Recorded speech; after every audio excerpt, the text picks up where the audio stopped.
An important phase of the Bangladesh story came to an end today.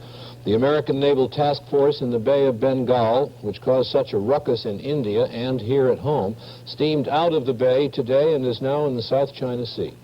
And Sheikh Mujibur Rahman, who may become known as the George Washington of Bangladesh, returned to Dhaka and one of the most emotional outbursts in that emotional part of the world. Here are two reports on his journey and on his return. India welcomed Sheikh Mujibur Rahman with full state honors. Sheikh Mujib was greeted first by India's President Giri, Prime Minister Indira Gandhi. Full state receptions are reserved for heads of state. India is one of only 2 countries that have officially recognized Sheikh Mujib's government.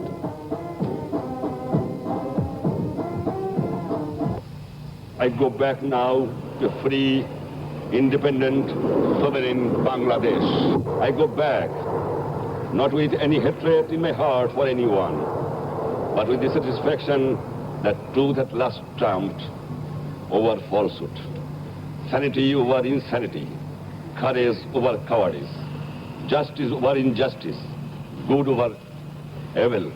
Joy, Bangla, joy, Hind.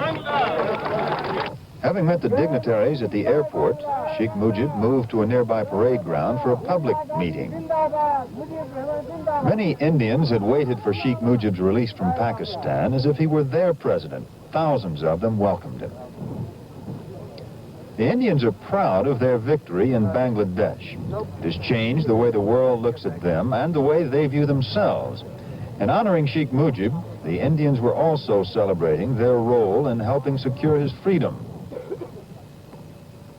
The Indian government had planned an extensive schedule, but Sheikh Mujib cut it short. He left after only 2.5 hours.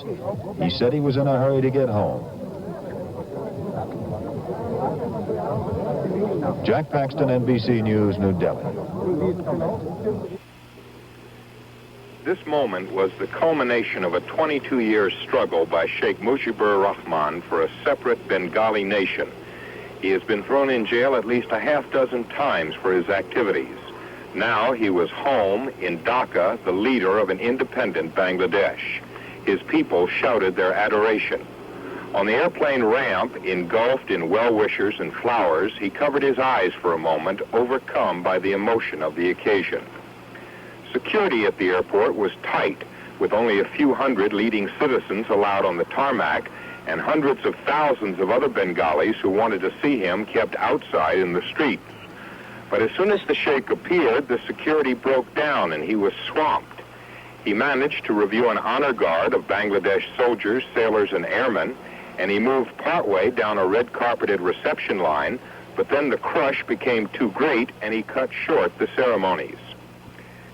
Sheikh Mujib climbed into an open truck for his motorcade through the streets. Dozens of young men, some of them guerrilla fighters in the war, tried to climb in with him.